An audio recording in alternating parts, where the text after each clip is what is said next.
Hello, everybody. I'm back again to review another chapter of a fan fiction that somebody by the name of DJ Sprouts requested me to do. And we're going to begin that right away.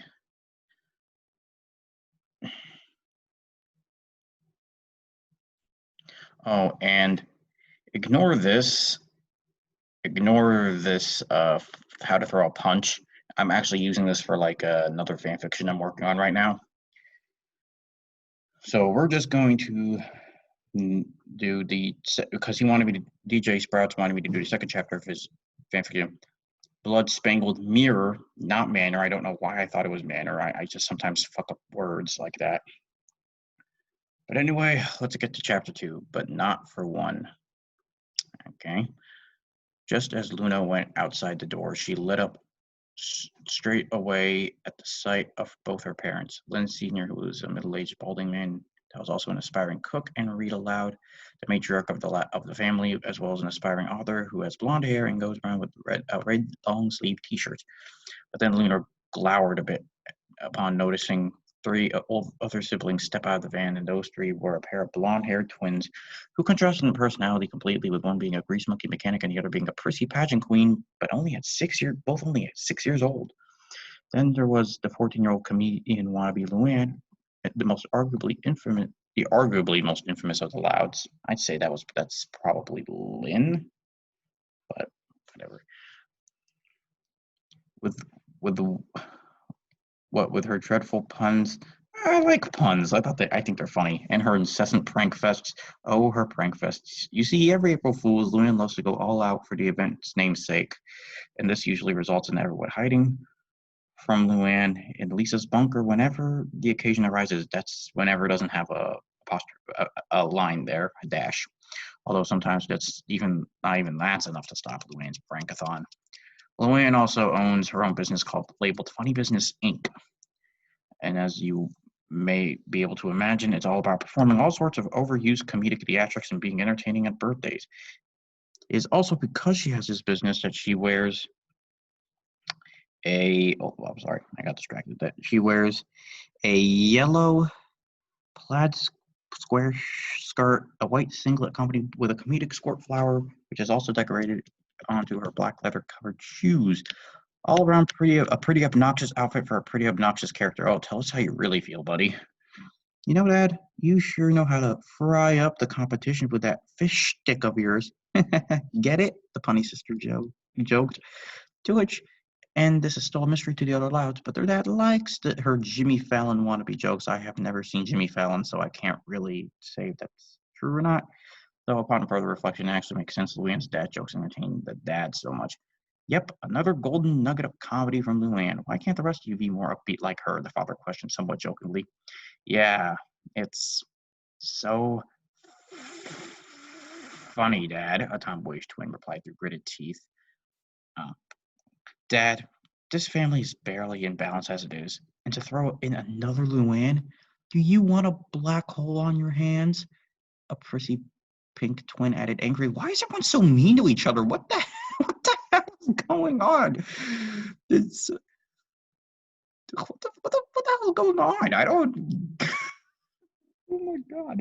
Oh, don't be so dramatic. I think it adds a bit of flair to the family dynamic. Yeah, that's it, the mother said in a debatable defense of Luann's comedy. Whatever, the two twins replied simultaneously in a snarky tone while both crossing their arms in disapproval. Well, whatever the case may be, you both still got to help bring in the groceries. The patriarch joked anyway. I don't think that was a joke. Well, kind of, whatever. Anyway, he said this while opening the van's side door, smiling timidly towards Luann for approval on his joke. Luann mediated for a moment through tilting her head to the side. Punchline needs a bit of work, otherwise you're off to the races. Get it? No, I don't get it. Was that supposed to be a joke? What? I'm really starting to regret agreeing to going to Luann's comedy night specials to make Drag qualmed in your head. Well, I guess I'm comedy silver then, huh? That's it. I don't heard a joke you made, but Luann noticed. Good one, Dad. Luann congratulated. Wait, if your father's comedy silver, then Who's Comedy Bronze? Another question. Look up morgues on YouTube. I actually just saw a video by Kappa Kaiju about morgues. The guy seems like one of those really obnoxious YouTubers. Actually, I'm kind of glad I never looked him up. You'll see what I mean when you hear what his audience finds funny. Lynn Warren before giving a snide look towards the reader. Yes, this means you, the one literally reading off this text right now. No, I'm not going to look him up. I got all the information I needed from Kappa Kaiju. Thank you very much. Who's that? The tomboyish twin asked. Dad, who are you smirking at? The other twin pointed out, confused. Oh, don't worry about that, Luann said, while caught off guard by the question posed. Just here, Lana, carry these. Mom and Dad will give you extra playtime in the sandbox if you carry all these, Luann said frantically while shoving grocery bags into the two prying twins while laughing feverishly. More playtime? All right, now you're speaking my language, Lana proclaimed ecstatically. Lana, she's obviously up to out of the way, Lola. Got precious cargo here. Lana yelled out, shoving Lola out of the way and onto the dirt. Much Lola's just me. Oh, that's just mean. My dress! Lana, you get back here right now, or so help me. Lola cried out while beginning her pursuit of the grease monkey twin counterpart, much to Luann's relief. Still, might want to look up because you got to play a lot of places where periods should be commas and where there's just like random lines between words that don't need it. I'd look this over more, or maybe get somebody else too, somebody who's like really good with the stuff. While the twins made their pursuit of each other, they managed to take Luna by surprise, who was just trying to casually walk past. About to ask if they were all right, but then seeing an irate Lola hunting down a frantic Lana all the way down the front door, and then who knows where else the twins went after that. Hey dudes, need some extra roadies? Luna introduced. Oh hey loons. Yeah, just the stuff on the sides. Grab whatever you can carry, the patriarch said jovially. Sure thing, Pops. Luna replied assuredly, putting one hand up to salute. Actually, Lynn is usually around here helping too, the matriarch pointed out. Last time I checked, Lynn was in your room. Want me to go grab her? Luna asked, gesturing back towards the house. Yeah, sure. We could really use a lifter like her right now. Not that you are not good as well. It's just that the father says if he was stepping on toes and was trying to save face. Relax, Pops. I already know you don't play favorites, so you ain't got nothing to prove. But anyways, I'll be right back. Luna shouted out as she went inside the house, only to be stopped by Luann's distant call, to which Luna just walked faster to avoid whatever dreadful pun Luna knew Luann had in mind, much to Luann's dismay. That went unnoticed by Luann, frowning at the fact that Luna didn't even bother wasting time listening to whatever Luann might have to say. I just wanted to make you feel better, Luann uttered, disheveled, hanging her head down below her shoulders. Luna went to investigate Lynn's whereabouts. Truth be told, Luna didn't really know where Lynn was. She just assumed she was in her room. I mean, why the fuck is everyone in this family so mean to each other? What the hell happened? Like, I know they're not the perfect family, but Jesus Christ. Meanwhile, Lucy was stewing away downstairs, still contemplating, thinking, and immortalizing her pondering in journal form in her suitably black leather-covered diary that also doubled as a poetry diary, though she didn't feel like writing a poem at the moment. Dear Diary, the second I tried it again, looking back on the pages, I can see this is the 300th attempt to talk to Harriet. Hooray. I swear, I'd do just about anything to hear just one syllable out of her again, if only to prove Lisa wrong about something.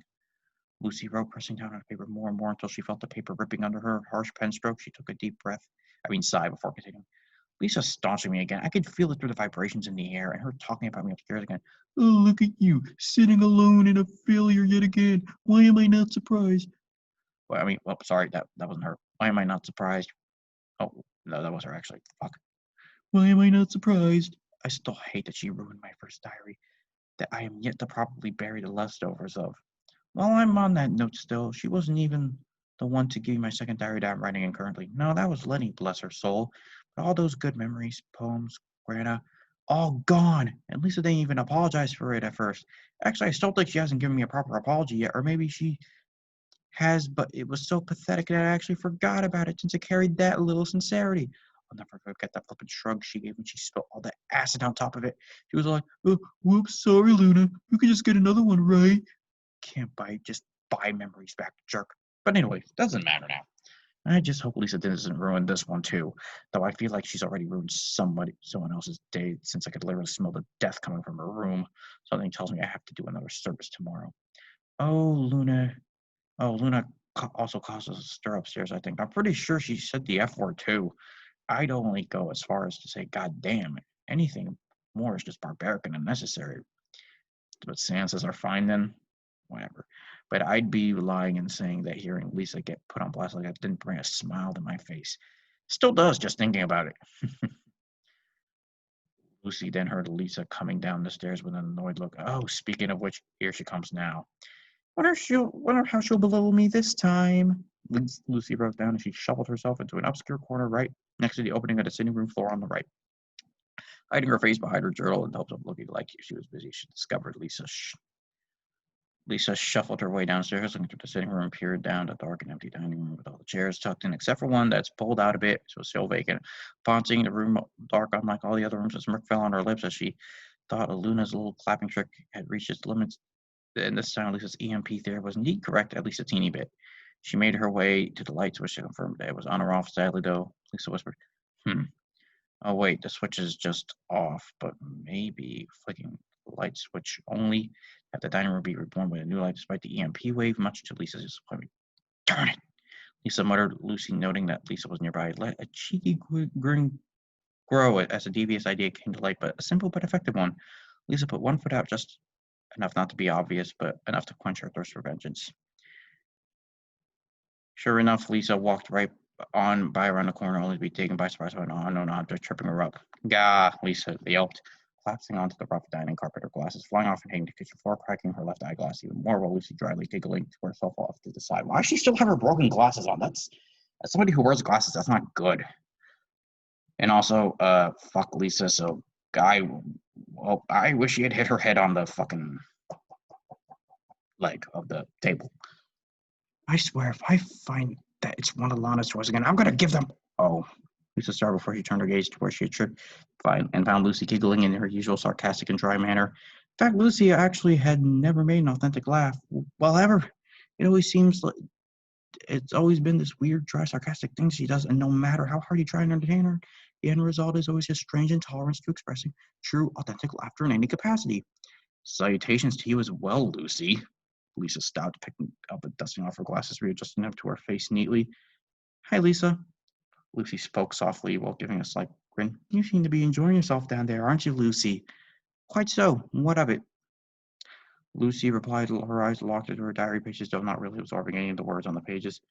My thoughts exactly, Luce, regarding my current dopamine level. But why do you sit in dusty corners and dark vents? I mean, I like to, anyways.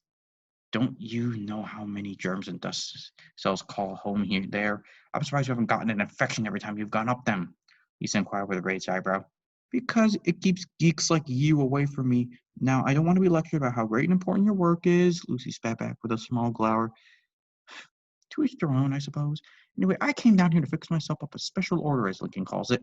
You want anything from the fridge besides fake blood Van Helsing? Lisa asked snidely. No, I'm fine. Lisa replied, clearly annoyed, not looking away from the diary one bit.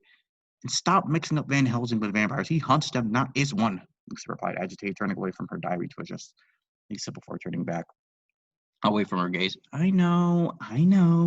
Lisa smirked while walking away and into the kitchen, putting on a firm scowl away from anyone's vision. Lisa grumbled under her breath, though Lucy didn't pick up on the insult. Once Lisa made her way to the how's she being a leech? She's not even doing anything. She's just sitting there. Like she only tripped you because you're a bitch. Like I don't. Okay, well maybe we'll see. We'll see how this goes. Once Lisa made her way into the kitchen, she saw her father cutting up vegetables, placing around the fish sticks he bought earlier on the sides of various plates. The father noticed Lisa walk into the kitchen and began to address her. Hey, Lisa, are you looking for Link? The father inquired politely, still focusing on the food at hand, being careful not to cut his finger. Why, yes, I am indeed. I'm looking for his special order that he does for me, Lisa said, quoting signs with her hands. Don't worry about that pathetic excuse for a special order he does. Just wait till your old man has what your old man has tonight. The patriarch enticed. Let me guess, is it fish sticks? Lisa guessed in a deadpan manner. Whoa!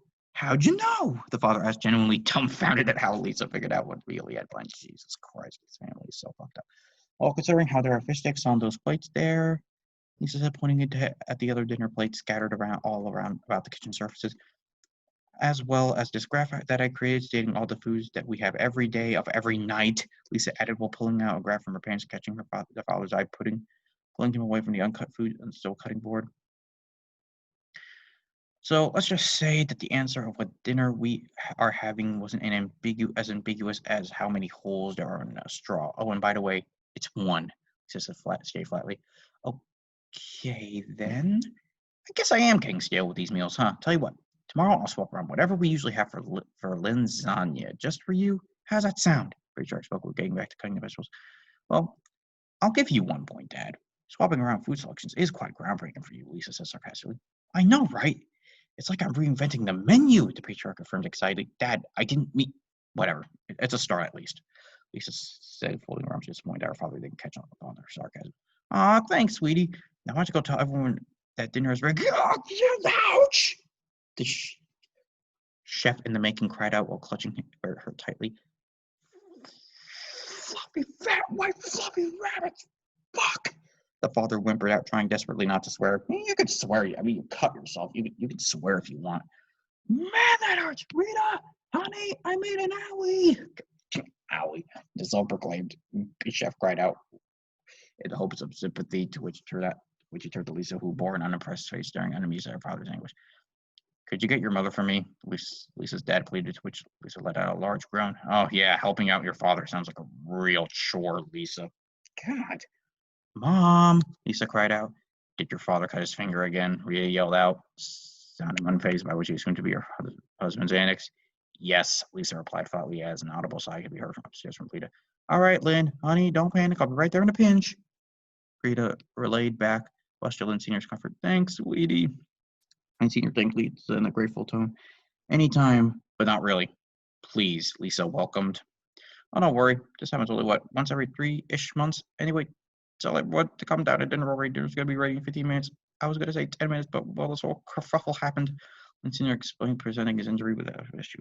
I see. Very well. I'll alert the others now, Lisa said, walking through the dining room, avoiding Lucy and bumping into Mom. Oh, sorry, dear. Can't talk right now. Got to get to your father. You know how he is about injuries. Rita furrowed her eyes in distraction to the kitchen. Rita, are you coming? And Senior bellowed out from the kitchen in distress. Yes, dear. Rita cried out right before letting out a heated sigh. I swear that man should not be allowed around knives, even despite his job description. Rita said, now furrowing her eyebrows into a V. Oh, so she's mad. Okay. My thoughts exactly. Anyway, Dad asked me to tell you that everyone should be seated in the dining room. Why, right? Lisa relayed, pushing her glasses further to her face. Really? I'll call everyone down right now. Kids, come down and pick your seats before they're gone. Rita cried out, to which a stampede suddenly formed and came crashing down the stairway, almost trampling Rita and Lisa, with them quickly moving out of the way of the ravenous louds. Each of them snatching up seats like a Black Friday sale. They were so desperate. While Lincoln sitting next to Lynn, and Lynn sitting next to Luna, and Luna sitting next to Luann, and then 3 seats reserved for Lily, Rita, and Lynn Sr. in that order. After them, you had Lori next to Lenny next to Lucy, followed by Lana, one vacancy for Lisa, and then finally next to Lisa's seat, you had Lola. All together, this was how the Louds sat at their meal table every morning, every evening, every night. Whew, they tired me out just by running past me. Anyway, you better run along down there too, Lisa. Rita smiled down at Lisa, lightly pushing her in the direction of the dining room table before running off towards the kitchen. Lisa took her mother's pushing as a sign to leave, and thus continued down the path toward the dining room, being greeted by a loud, incoherent pre-dinner talk from all the other lads. Right, she was picking whatever seat was left, which was opposite from Lucy's, and much to Lucy's dismay, as Lisa noticed Lucy's listening to her sibling small with a small fight, I'm guessing, with a pleasant expression. Up until she turned away from whatever conversation she was listening to offhandedly, finding Lisa direct opposite to her seat, quickly developing a slight frown at the sight. So for the next 10 minutes, this was how the Louds sat, with Lucy and Lisa staring each other down, Lisa giving an uneasy look, and Lisa just ogled Lucy blankly, not giving any signs of emotion, as if she were studying her. This just made Lucy even more uncomfortable, until finally the staring ceased, with the fish sticks being served right up in front of the Louds. Wow, yowie, wowie! You sure do make the best fish sticks, haha. Oh my god, that was bad. Luann joked, which everyone was wrong except the father, who literally reveled in the pun. Bah ha ha ha ha ha. Oh man, you're killing me, Luann. Lynn Sr. bellowed as he put the dishes out. When it got to Lisa, however, she did accept it, but then she whispered for something. I think it was just busy eating, so his attention was drawn to Lisa calling to him. Yeah, he spoke while stuffing his face with food. Remember that special order I asked you to make? Lisa inquired in a hushed tone. It's been burning a hole in my pocket for a while. Or in its case, piercing a hole. You want it now, I'm guessing? He pulled out a large syringe from his pocket filled with what looked to be for a meat stew. Well, I wouldn't want it if I weren't asking about it now, would I? Anyway, I'll trade that. Sorry, sounds good, Lisa proposed while holding out her father's specially prepared meal. Seriously? You don't want it? Sure, I'll gladly take seconds for free, Lincoln whispered, almost breaking his quiet tone. Since he was so thrilled to get a second helping for free.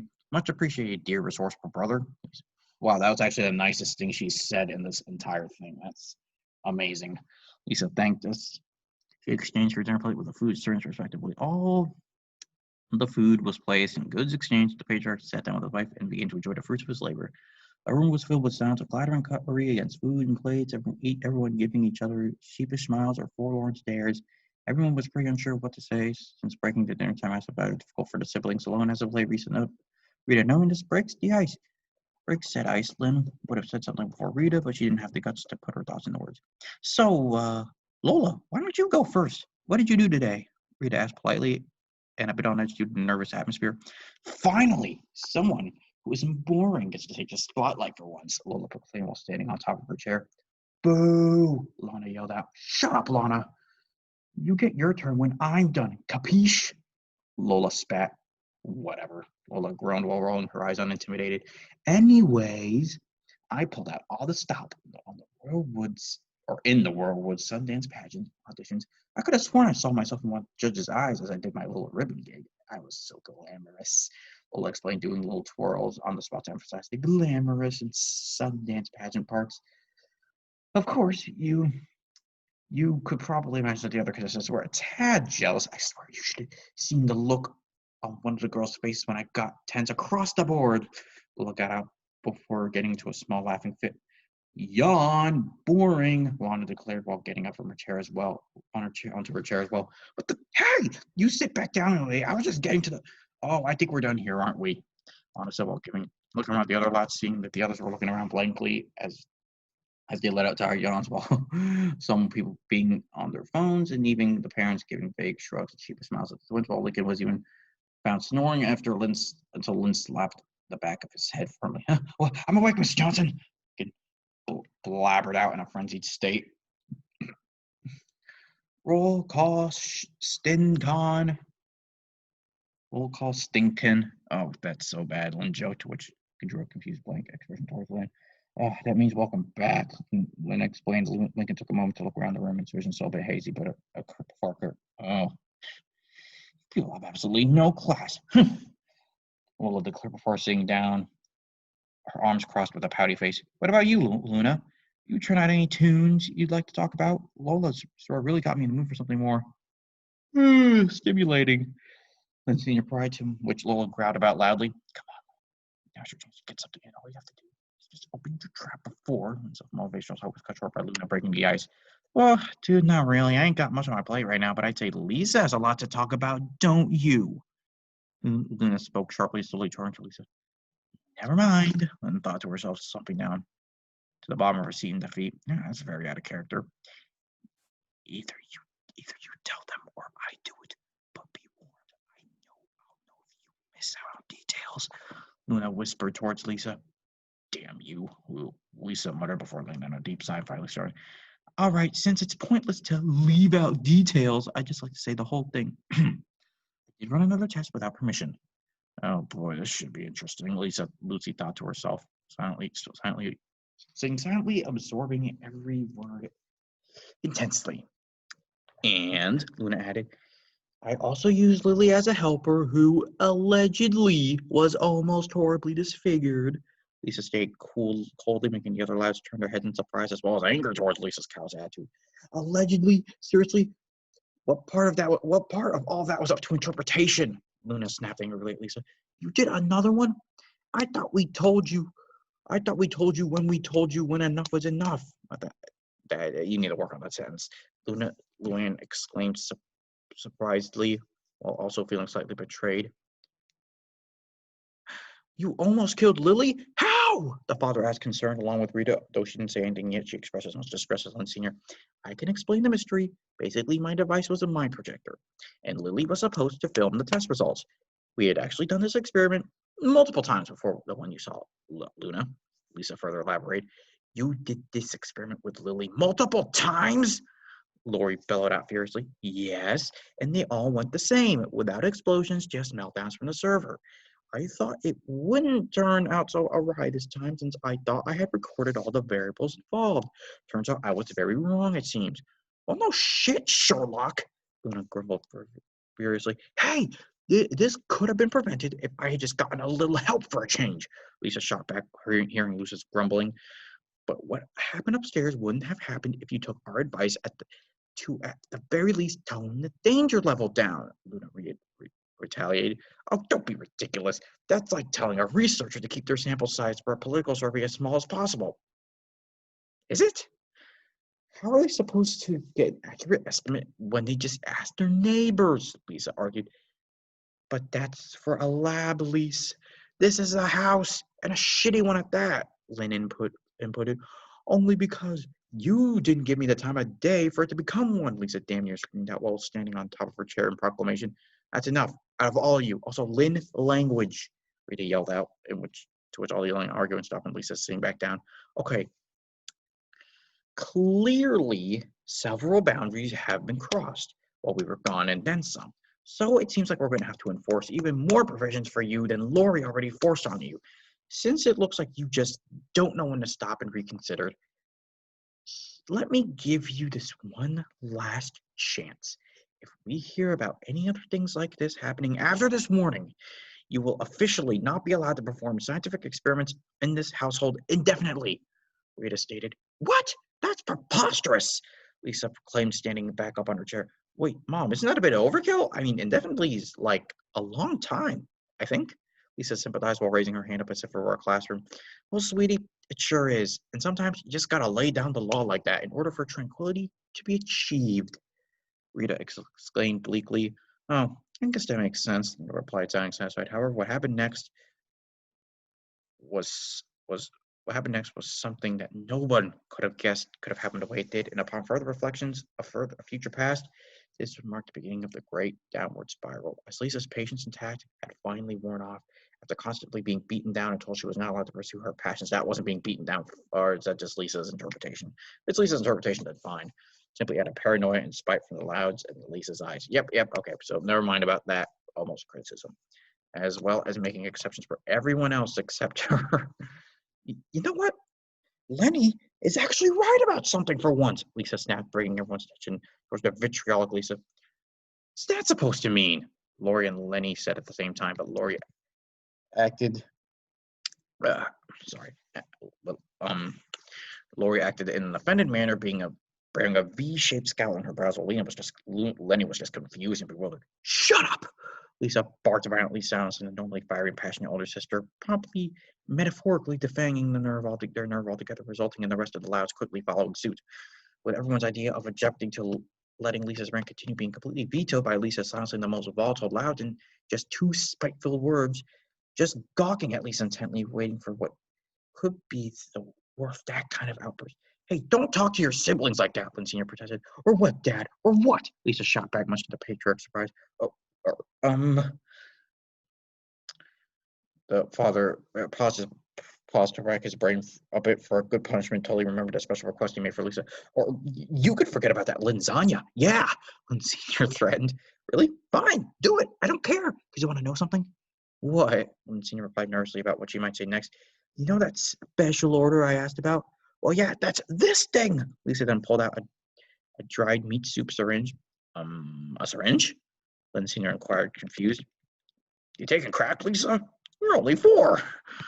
Yes, and it is filled with synthesized food, meaning non-organic. Ella, not made by you because I hate your food, Dad, Lisa stated, confirming Lynn Sr.'s worst suspicions. You take that back. You take that back right now, Lynn Sr. cried out before collapsing onto Rita's shoulders for personal support. As he started to sob on her said shoulder, Rita herself stared back at Lisa, upset while holding Lindsay near close. No, Dad, not a single syllable is being retracted. And you all want to know why? Lisa declined, addressing all the lads now. Because I am sick and tired of being downtrodden upon and told I can't do this and that because of petty paranoia that's based purely on circumstantial emotions.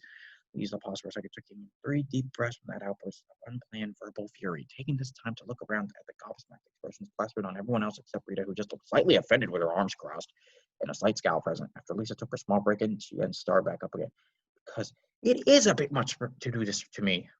No, actually, to call it a bit much would be a criminal understatement, to say the very least. Why do people like Luann, who whenever she does her full-scale pranks puts everyone at risk, and why she get a grounding for a month at most? That's actually a lot. What do you mean? If anything, compared to me, she did not just put Lily in grave danger, she put the whole family's livelihood in jeopardy. All for what? A damn joke! Lisa shouted out while slamming her curled-up fist on the table in front of her, launching her dinner knife and fork high into the air before landing back down where they initially launched. But those things are nothing compared to what the person sitting directly adjacent of me is guilty of. Lisa sneered as she pointed directly over to at Lucy, staring at her dead in her bangs where her eyes should be, making Lucy feel even more uncomfortable and nervous. Huh? Lucy spoke, confused, tilting her head slightly. Oh, don't act so confused. You always sit around doing nothing but mourning that long since past and forgotten and therefore unimportant. Lisa spat underhandedly insulting Lucy and her love for Miss Harriet, which snapped Lucy out of her stupor to shock and anguish. Excuse me, but Harriet is not forgotten, nor is she unimportant. Lucy shot back, standing up and leaning slightly over the table, placing her hands down at the table for support. And that's all fine and dandy. But you know what really gets me? Lisa retaliated, sitting on her chair and leaning over mirroring Lucy's position. The thing that makes you the worst, the most abhorrent sister in my eyes, Lisa pointed out at Lucy with an abhorrent scowl. Sensing that Lisa was about to delve into something very, very deep and impersonal, feels like she must at least try and intervene. Lisa, stop. Don't go down this route. Stay out of this. Ground me right now. I don't care. The truth is coming out, Lisa cried out directly at her mother, her voice dripping with vitriol. All right, done. You're grounded, Rita snapped. Noted. Now, as for you, Lisa turned to Lucy, still retaining her abhorrent scowl. You have this inexplicable power that allows you to gain sympathy and respect just because you sit in a corner and cry about what's already happened and has long since run its course in relevancy. What is she talking about? Was this ever mentioned? Because I don't remember anything like this being ever brought up. Like, I need a few examples of this because, like, Rita's expression implies that this has happened before, but like, I've not seen any proof of this that's actually happened, so I don't know what to say that. How dare you call Harriet irrelevant? Lucy lashed out viciously. She's dead, Luce. Dead. Why can't you just let her go like the rest of us? We all got over it. Why can't you do the same? Lisa bellowed out, slamming her hands on the table every time she mentioned the word dead. Lucy drew back a bit, feeling a few tears starting to well up in her eyes, though still trying her best to hold back her inevitable waterfall to not look weak. All right, then. You want to know why I do things I do every waking moment I have? You want to know the burning truth, Lisa? Lucy spoke as angrily as she could without her voice breaking completely. Oh, why, yes. Go on. Enlighten me. Lisa spat sarcastically while lying back in her chair, leaning against the table with a smug grin plastered on her face. All right. It's because she's not dead to me, okay? Lisa got out before wiping away some tears streaked with her idle finger, to which Lisa stared unsatisfied with her answer. Yeah, that was a pretty dumb answer. I hate agreeing with her, but that was really that answer. Oh, really? Lisa said mockingly, looking around for something else to use against Lucy at this intense moment of temporary silence. With it being broken by Lisa discovering Lori texting something on her phone, Lisa got a rather sickening idea. Give me that. You don't know what you're even doing with that thing, Lisa said as she practically flew off her chair, went the other way around, snatched Lori's phone right out of her hand, then bolted right back to her chair before anyone could even register. When she moved from her chair, even Lori herself was startled. But hey! Lori protested, but helpless to undo anything. I'm busy trying to make a point. Lisa, as well as she looked at boys' gallery, mostly filled with pictures of herself and her boyfriend Bobby DeCare, as well as a few other friends, until Lisa finally found the picture she was looking for. It was a rather bright memory of the other eyes, but to Lucy it brought tears to her eyes every time she had to look at it. But that didn't matter to Lisa, though. She only had one goal in her mind at that moment, and that was to let Lucy know how Lisa truly felt, whether it to be shown verbally or through, well, you'll see. There, see, gone! Lisa proclaimed, shoving the phone screen into Lucy's face, forcing her to readjust her viewpoint. Get that thing away from me. 1920 to 2000, and Lucy's iris shrank into nothingness.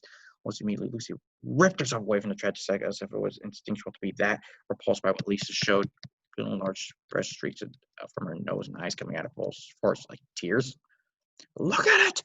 Lisa commanded. No, Lisa, please. Lisa, Lucy begged, with her voice languished and broken. I said, look at it!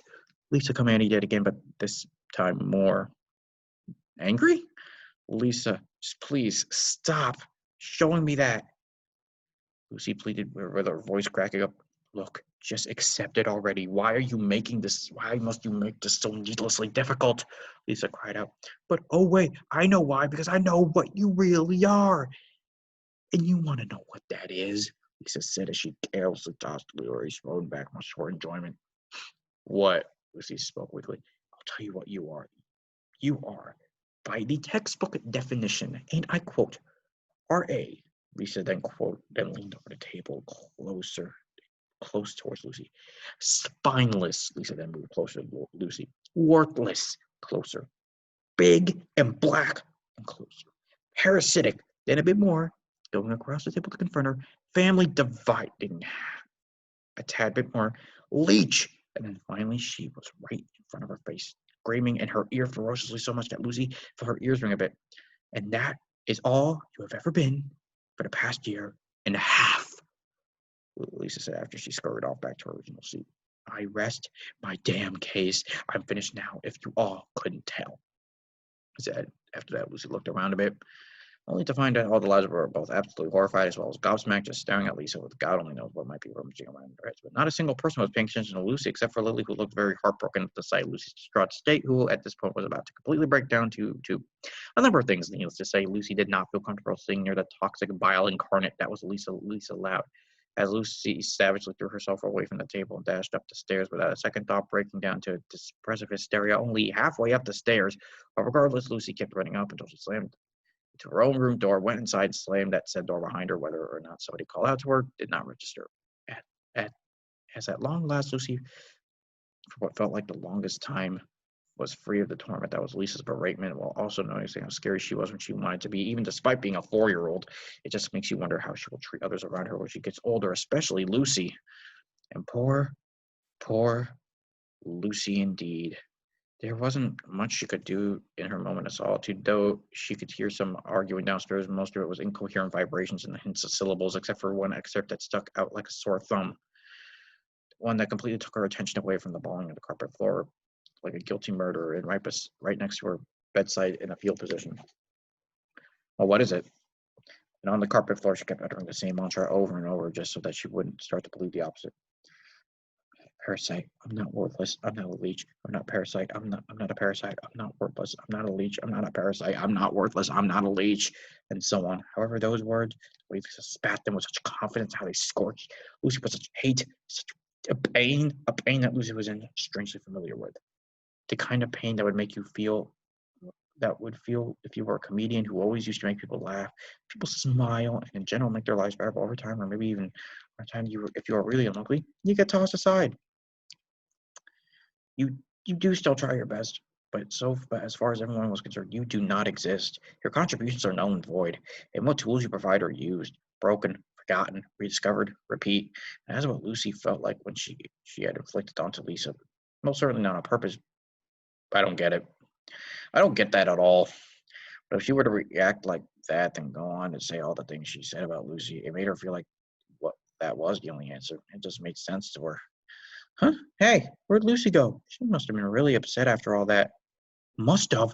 What the hell do you mean? Of course she's upset. Hell, I'm upset. I mainly voice called out properly the father's, but the rest were rather unclear as which voice belonged to those words, but Lucy could still recognize. the people due to the way they all said their pieces. Well, way to go, Lise. You sure made her realize she's a freak. What the hell is wrong with you, Lisa? Don't you have any idea what she's going through right now? And didn't I tell her that she's everything wrong with the family? Boo me all you like, but you cannot deny I've made her realize the truth.